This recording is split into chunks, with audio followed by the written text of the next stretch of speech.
This week on Inside Boulder News, the 2015 budget for the City of Boulder addresses core services, supports community initiatives, and aims to restore staffing to 2002 levels. BoCo Strong Flood Commemoration Week kicks off on September 7th, and the Dairy Center for the Arts celebrates 7 important members of the arts community. Welcome to Inside Boulder News. I'm Ashley Prill. Thanks to a history of strong fiscal stewardship, the proposed 2015 budget for the City of Boulder would support core services, provide additional funding for key community initiatives, and restore staffing to levels the city hasn't seen since 2002. If approved by the City Council, the budget would include an increase of 17.5% in spending over 2014. Despite the possible increase, Chief Financial Officer Bob Icahn says the city will continue its conservative fiscal approach to make sure we're well covered in emergencies like last year's flood. The financial policy of the cities are very strong. Those are what has put us in a position. So we had the flood last year. We were able to handle it with reserves. We're planning a best practice is to, once you use up some reserves, is to fill them back up within a 2 to 3 year period. That's the best practices out there in local government finance. We continue to match ongoing revenues to ongoing expenditures. We're using one-time money for one-time expenditures. And it continues to narrow that gap that we talk about from the Blue Ribbon Commission. So we never lose that vision of closing that gap and being fiscally responsible while we're adding the action plan items. One of those action plan items continues funding to transform Boulder's energy supply in the form of pursuing a local electric utility. 2015 will be a pivotal year for the municipalization project.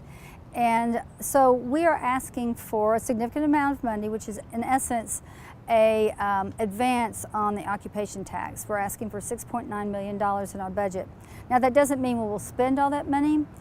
It is really focused on having the resources available to address litigation and the significant work effort that will go into the transition plan. The requested funding process for municipalization this year takes into account the cash flow challenge that many startups face.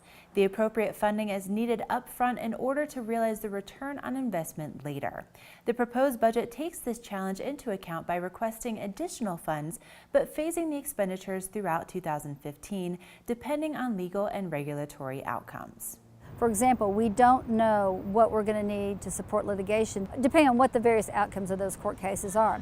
We also don't want to spend money prior to knowing more on areas of the transition plan that will perhaps be impacted by different legal outcomes. So for example, we would not look at hiring significant staff until we had more certainty on those outcomes. But we can do things like developing best practices, upgrading certain systems that could benefit the city overall, whether the city municipalizes or not. So we're being very careful in how we spend it, and we're not spending it until we have known outcomes that support that spend. The budget has been very carefully developed and will be very closely managed. While the costs are higher than in previous years, city officials believe there are compelling reasons for forming a municipal utility. For example, in our analysis it shows that we can have double the amount of renewable resources in the energy portfolio as Excel is projecting today, which will have the corresponding effect of significantly reducing the carbon emissions of the energy supply. That's a huge reason. The other thing is that it allows the community to have say-so and control over the excess revenues that the utility generates. For example, today we cannot direct how Excel invests the money that they earn from Boulder ratepayers, such as if we wanted to do more undergrounding of transmission lines, if we wanted to build a microgrid, if we wanted to invest more money in things like the Energy Challenge that stimulates innovation and new thinking around energy services and resources. We can't do that today. City Council will discuss the proposed 2015 budget at a study session on Tuesday, September 9th. The study session will be televised on Channel 8 and will also be available online at boulderchannel8.com. The Boulder community tackled the issue of wage policy this week with a forum, Living Wage, a Community Dialogue. A living wage is defined as a wage that can meet the basic needs to maintain a safe, decent standard of living within the community. For information about upcoming events surrounding the protection of civil rights in the Boulder community, visit boulderhumanrights.com. A year after last September's flood, the City of Boulder is partnering with jurisdictions across Boulder County to present a Flood Commemoration Week. BoCo Strong Flood Commemoration Week will officially kick off Sunday, September 7th. It was important for the city to get involved because it's an event that we all experienced. City staff, residents, folks throughout the county experienced this event in very different ways, but it's an opportunity for us to come together and really just commemorate this amazing feat that we've gone through and remember what happened and how people dealt with it and how we can move forward. So the city is hosting 2 commemorative events to notice the anniversary of the flood. There will be a daytime event and an evening event.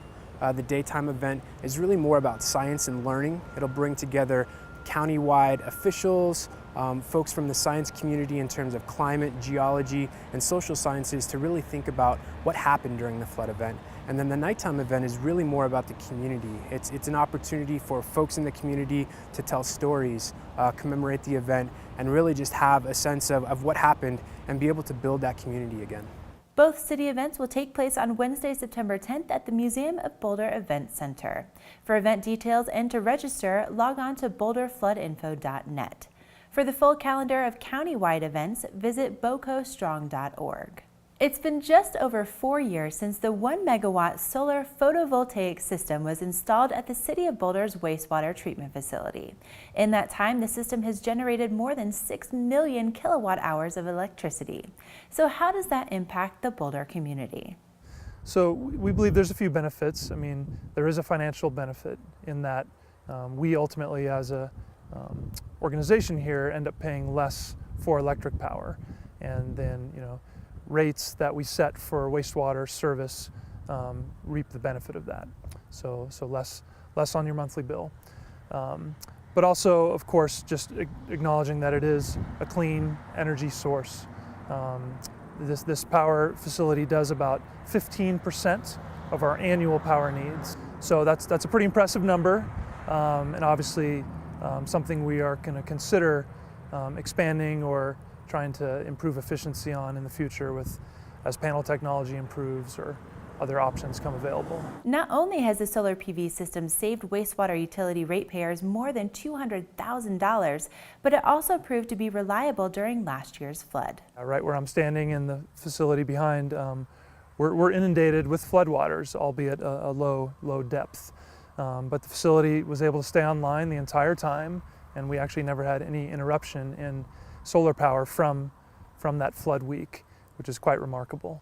So the city helped work through some investments to elevate key components of the system out of the flood elevations, and that proved to be the situation that played out, meaning the system stayed dry when it needed to. For more information or to schedule a tour of the wastewater treatment facility, call 303-413-7340 or visit boulderwater.net and select wastewater. Do you have a hard time expressing your love for Boulder in public? What if you had $1,000 to help you show the whole world how much you love this community? The City of Boulder is offering 3 $1,000 grants for temporary public projects that will happen in the Boulder civic area. Well, we're trying to instigate and inspire people to really show how they feel about Boulder and the community that we live in.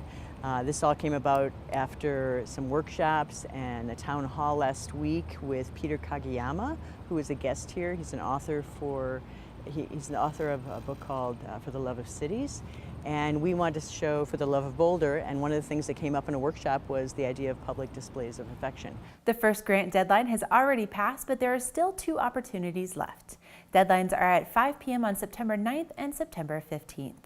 Your proposal needs to be easy on the environment, take place in the civic area, and be completed by October 15th. Submit your unique ideas in 500 words or less at boulderarts.org. The Dairy Center for the Arts celebrated 7 members of the Boulder arts community this week with the first annual Dairy Center Honors. Each honoree was surprised with an introduction from someone special in their life, followed by a surprise performance dedicated to them. The idea behind the honors is that in all of this time, to my knowledge, nobody in Boulder has ever recognized the people who are making a major contribution to the arts. And the arts are a major contributor both to the culture and to our economy. And so we decided it's time to formally recognize some people who, if you took them out of the community, they would leave a big hole. And so this is the first of what's going to be an annual event to recognize those people who are truly making a difference through the arts. The Dairy Center for the Arts averages about 200,000 arts experiences per year. For information about their music and dance programs, theaters, or art galleries, visit thedairy.org. Thank you for watching Inside Boulder News. Stay in touch with us on Facebook and Twitter by submitting news, tips, and questions. You can also sign up to receive video updates right in your inbox. Just go to boulderchannel8.com and click on subscribe.